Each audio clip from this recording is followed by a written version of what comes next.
साथियों की मेहनत की वजह से ही आज घर घर तक बाबा साहब अम्बेडकर की बात, मान्यवर काशीराम साहब की बात, मान्यवर दीना भाना वाल्मीकि साहब की बात, फूले पेरियार साहू महाराज की बात, कोतवाल धन सिंह गुर्जर जी की बात पहुंचने का काम हो रहा है। मैं इसके लिए पूरी पार्टी के नेताओं का आभार प्रकट करता हूं। इस मंच पर उपस्थित आजाद समाज पार्टी के राष्ट्रीय नेतागण, प्रदेश के नेतागण, अनुशासन समिति के साथियों, मिशन 78 के साथियों और मेरे सामने उपस्थित नौजवान साथियों, बड़े बुजुर्गों और इधर मेरी बहनें जो बहुत लंबे समय से यहाँ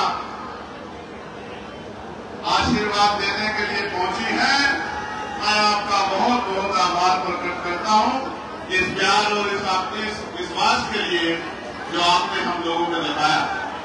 अपनी बात को शुरू करते हुए मैं सभी धर्मों में जन्मे सभी संतों, गुरुओं और महापुरुषों को नमन करता हूं। नमन महापुरुष और उन महापुरुषों को जिनकी वजह से भारत में समता, समानता, बंधुत्व, भाईचारे की बात आगे बढ़ रही।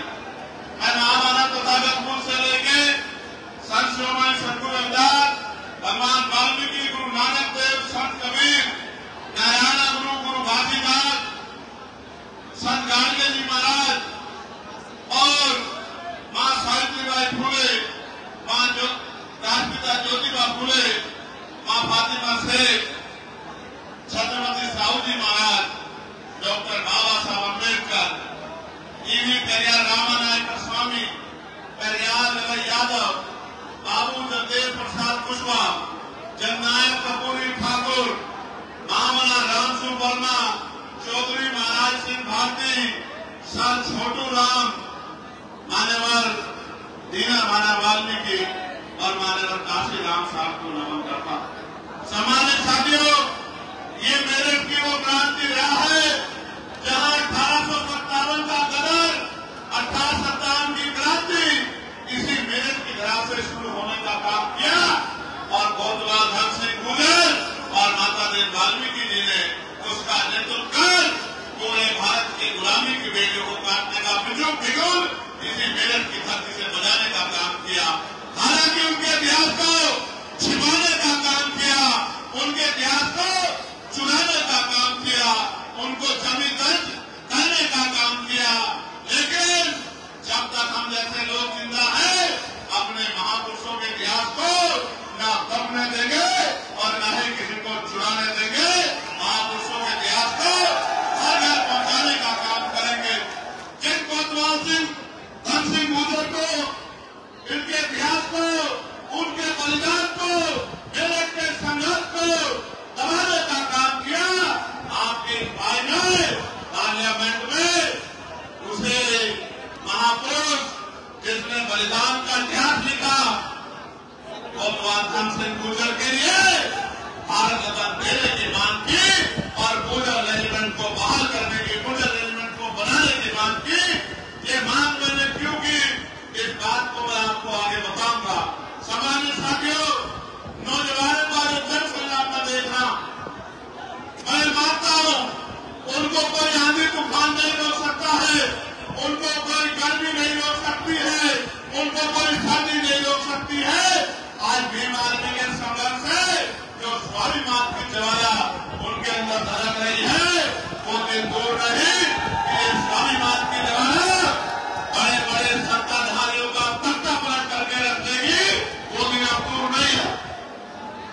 आपके जीवन में कोई लक्ष्य होना चाहिए।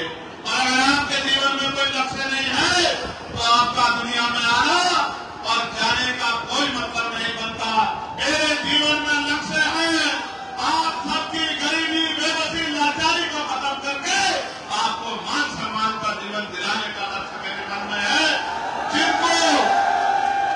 जिनको कमजोर समझ के कुचलने का काम किसानों को, मजदूरों को, नौजवानों को, महिलाओं को देश की सत्ता में बैठे लोगों ने किया है, उनको मुख्य धारा में लाके और भौतिक सुधार, मौलिक सुधार, बुनियादी सुधार के घरों तक पहुंचाकर और उनको मान सम्मान का जीवन दिलाना ही मेरी जिंदगी का लक्ष्य है।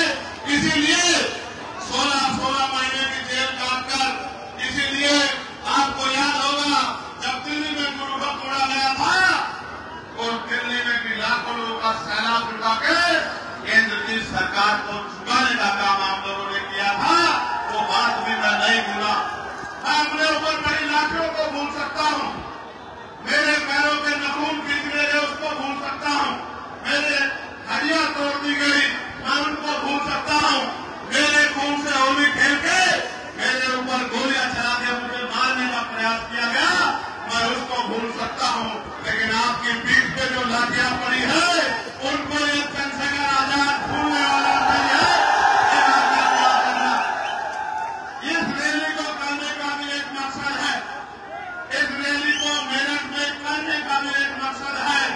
ये मेरठ क्रांति रहा कही जाती है और इसी मेरठ में जब आपकी बारात रोक के आपके स्वाभिमान से खेलने का प्रयास किया जाता है तो मेरी रातों की नींद हराम हो जाती है कि मेरठ की क्रांति रहा में अगर अब हमारी बारात उठने लगी तो बाबा साहब अम्बेडकर ने जो संविधान में हमें समानता का अधिकार दिया था उस अधिकार का क्या मतलब। मुझसे पहले निजाम चौधरी जी ने आपको बताने का काम किया कि चाहे किसान हो, नौजवान हो, मेरे भाई सिख समाज के लोग हों, मुस्लिम समाज के लोग हों, ईसाई समाज के लोग हों, जैन समाज के लोग हों, बौद्ध समाज के लोग हों, पहलवान बेटियां हों, किसानों का 13 महीने का आंदोलन हो, कोई ऐसी संघर्ष लड़ाई नहीं है जिसमें भीम आर्मी आजाद समाज पार्टी ने आगे बढ़ के हिम्मत जुटाने का काम न किया हो, उनका हौसला बढ़ाने का काम न किया हो। आप महसूस करके देखो, जब मैं पार्लियामेंट में नहीं गया था तो ये पैसे वाले क्या कहते थे कि अकेला चंद्रशेखर क्या कर लेगा, ये चंद्रशेखर तो पार्षद भी नहीं बन पाएगा, ये चंद्रशेखर तो चेयरमैन भी नहीं बन पाएगा। मेरठ के लोगों ने तो पार्टी के 3 पार्षद बना के आपके उन गद्दारों का मुंह बंद करने का काम किया था और आपने दोनों हाथ भागे। नगीना का धन्यवाद कीजिए मेरे साथ, दोनों हाथ भागे।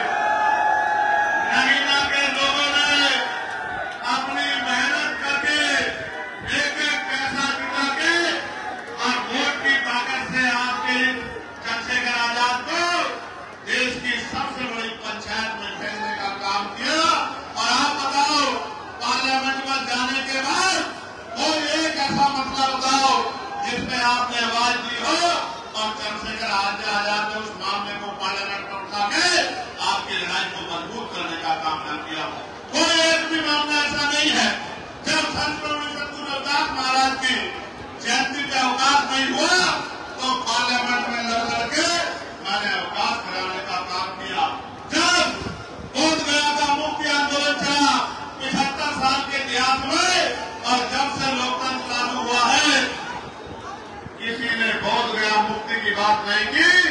भगवान बुद्ध के उस पावन तीर्थ पे जहाँ भगवान बुद्ध को ज्ञान प्राप्त हुआ है, आपके भाई चंद्रशेखर आजाद ने सरकार की आंखों में आंखें डाल के वो बोध गया को मुक्त कराने के लिए आवाज उठाने का काम किया। भगवान बुद्ध की बात को, उनकी अपने पवित्र तीर्थ को आगे जो है वो बुद्धों के पास आ जाए, इसकी मांग को उठाने का काम किया।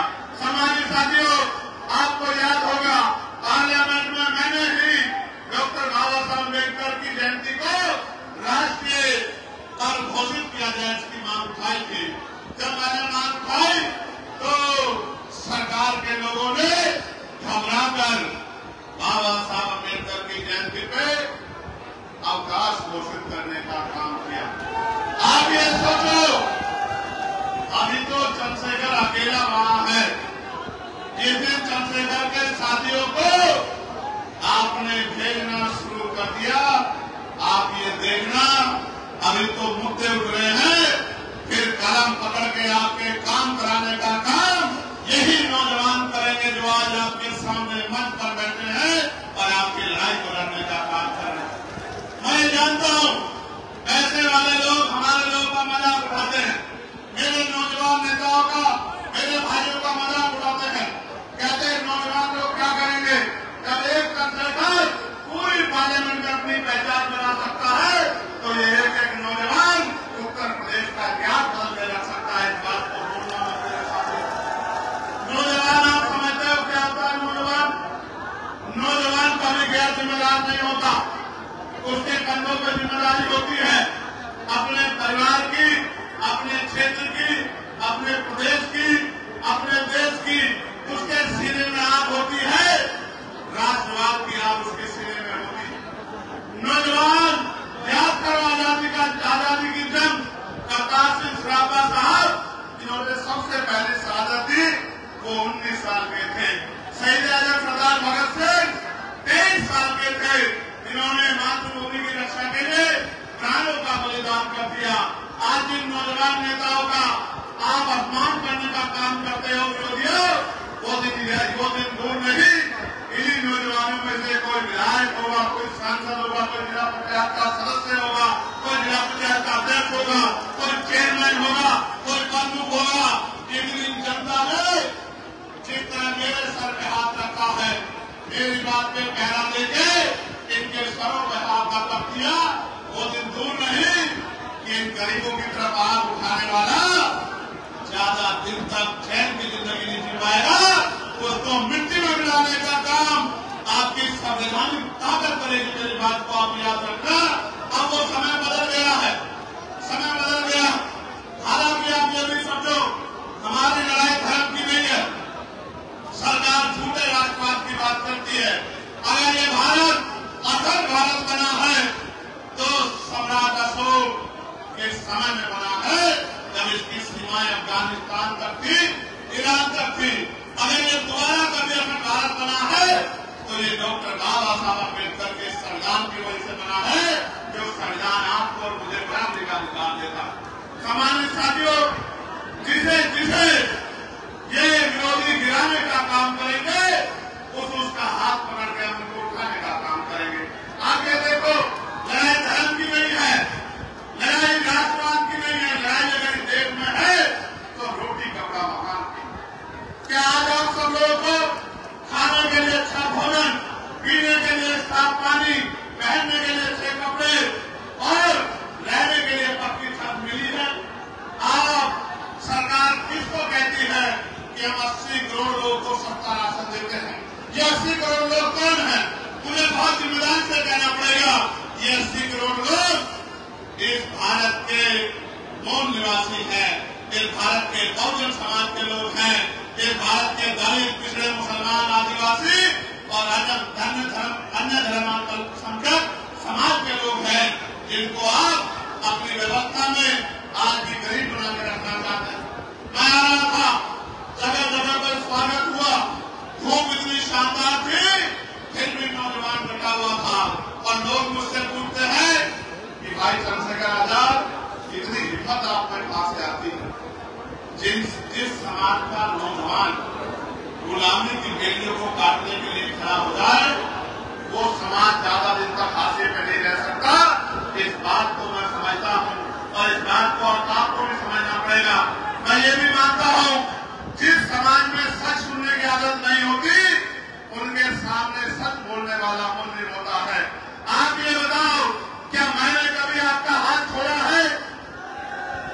दोनों हाथ उठा के बताओ, अगर मैंने आपका हाथ कभी छोड़ा हो तो अगर मैंने कभी आपका हाथ नहीं छोड़ा तो क्या अब आपका हाथ मेरे सर में रहेगा नहीं रहेगा? बताओ।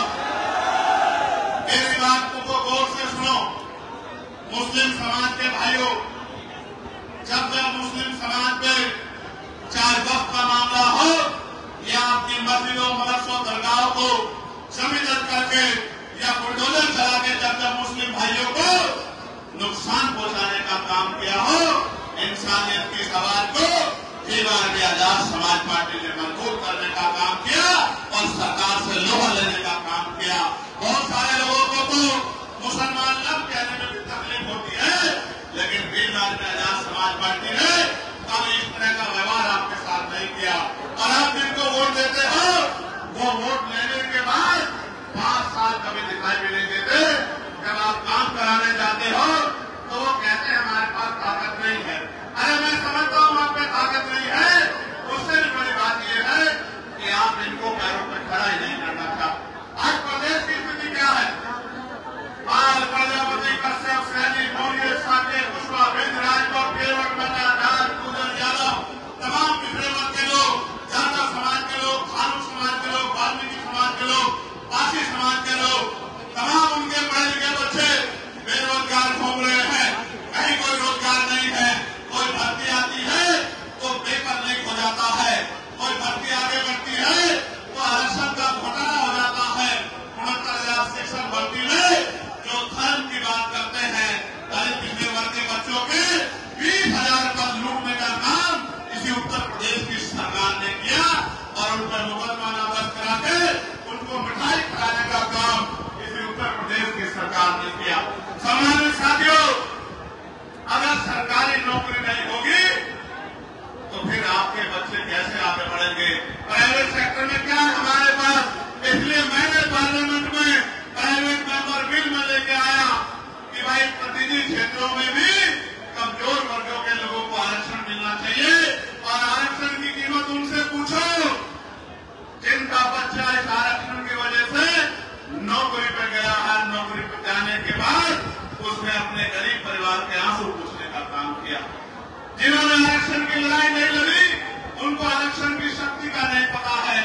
ये लोग आपकी वोट लेते हैं और आपकी तरक्की के रास्ते को भारतीय जनता पार्टी के लोग खत्म करने का काम करते हैं।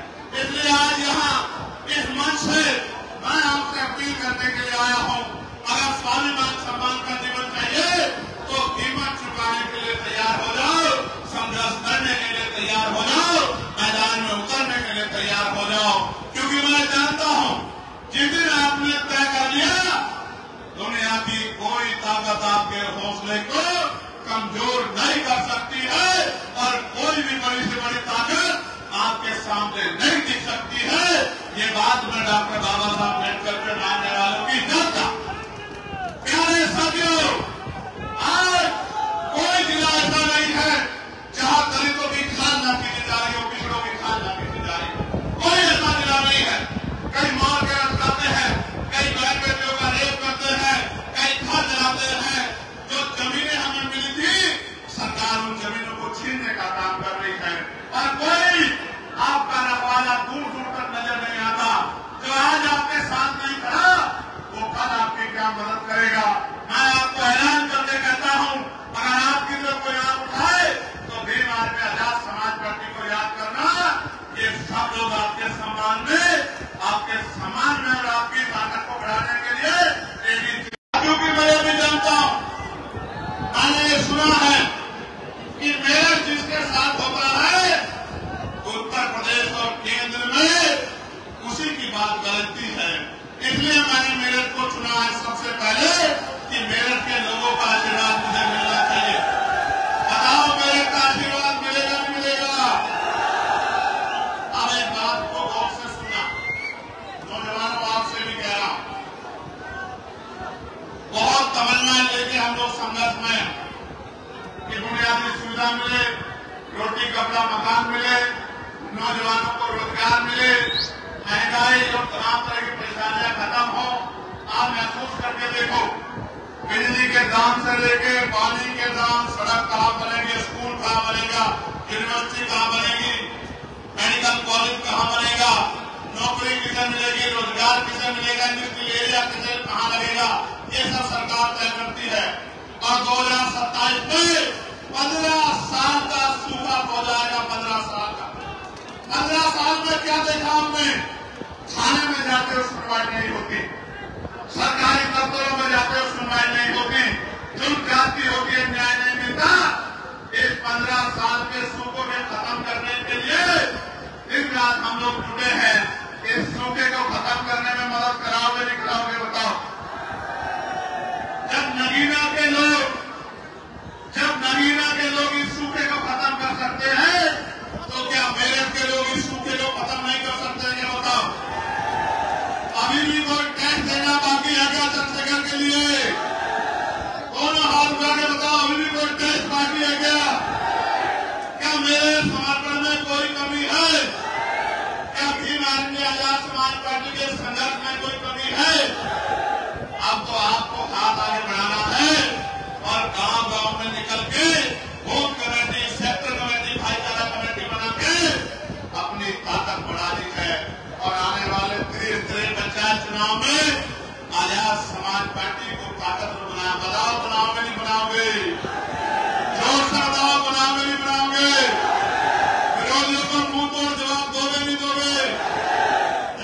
जान ले, मेरे साथ फोटो खिंचवाने से तेरा जीवन नहीं बदलेगा।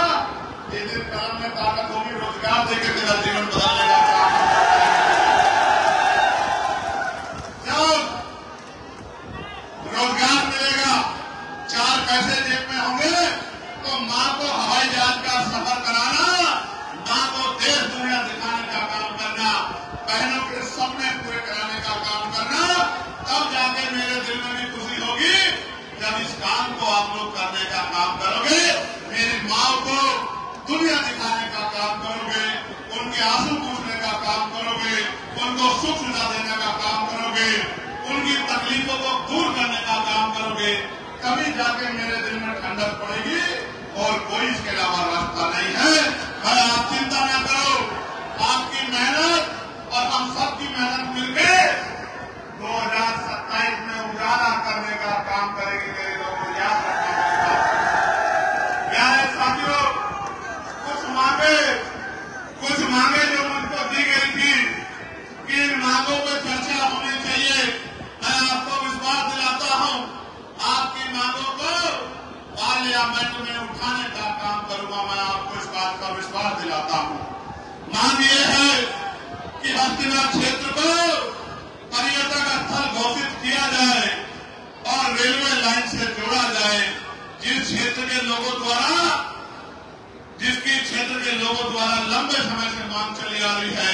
मैं आपको विश्वास दिलाता हूं कि आपका चंद्रशेखर आजाद इस मांग को पार्लियामेंट में उठाने का काम करेगा। मैं आपको विश्वास दिलाता हूं।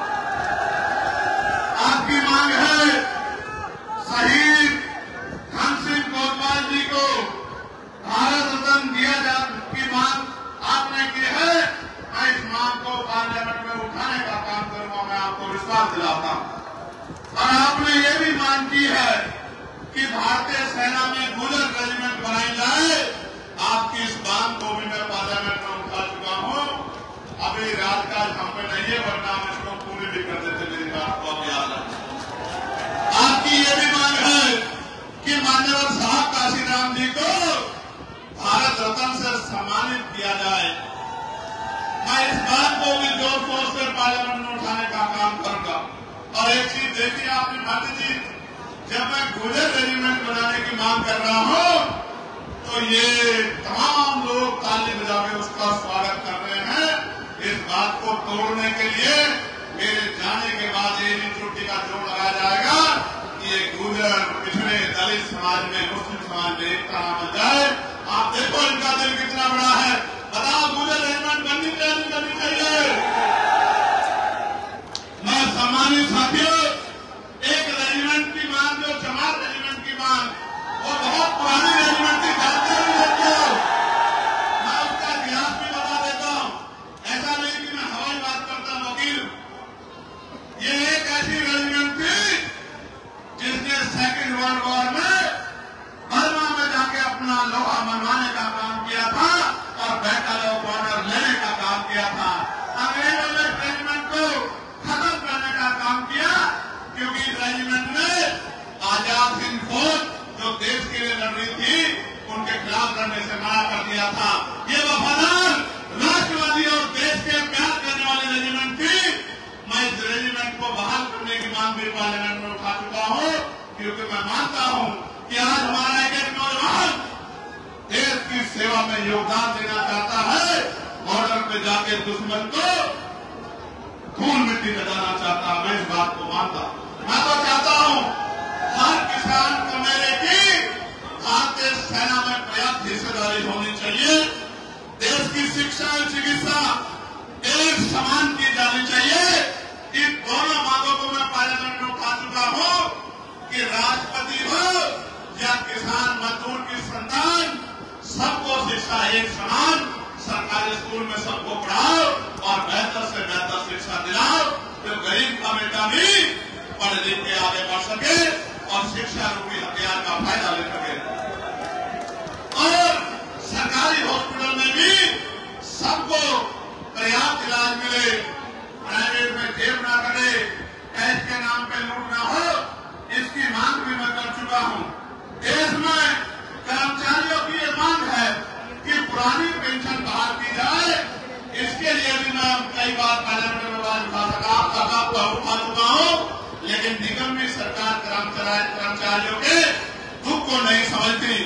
नगर निगम में संविदा कर्मियों को नियमित किया जाए एवं देश में संविदा समाप्त की जाए।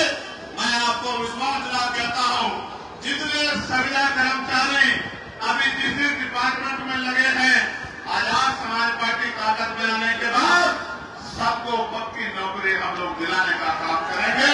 ये बात मैं आपको विश्वास दिलाता हूं। नगर निगम में नहीं 2 अप्रैल 2018 में जो SC/ST के लोगों पर झूठे मुकदमे लगा के यहां भी शहादत हुई थी, मुजफ्फरनगर में भी शहादत हुई थी। आपको अंकुर याद है नहीं याद है? शहीद हमारा भाई अंकुर,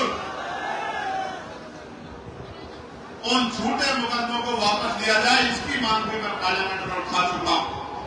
वक्फ बिल जो देश के मुसलमानों के खिलाफ है, इसको वापस लिया जाए, इस कानून को वापस लिया जाए, इसकी मांग भी हमारी पार्टी जोर शोर से उठा रही है। और तहसील मैदान नवादा में जो 40 वर्षों से रविवार को 1000 लोगों द्वारा अपने ठिये लगा के अपने परिवार में बच्चों का पालन पोषण करते थे, वर्तमान सरकार उत्तर प्रदेश के मंत्री के इशारे पर पुलिस द्वारा पैड लगाकर सामान बेचने वालों पर लोगों पर लाठीचार्ज किया गया और जिसके कारण में रोष व्याप्त है और रविवार को पैड पुनः लागू किया जाए। भाई मेरी बात पे गौर करना आप सब लोग। सरकार रोजगार तो नहीं दे पा रही है, नौकरी तो नहीं दे पा रही है, इंडस्ट्रियल एरिया तो नहीं लगा पा रही है, लेकिन अगर छोटा मोटा ठेली वाला, सड़क वाला, पटरी वाला, फेरी वाला, ठिये वाला अपना काम करता था तो इनको भी उजाड़ने का काम कर रही है। जो सरकार गरीबों को उजाड़ने का काम करेगी, उस सरकार को सत्ता से निकाल के फेंकने का काम करोगे नहीं करोगे बताओ?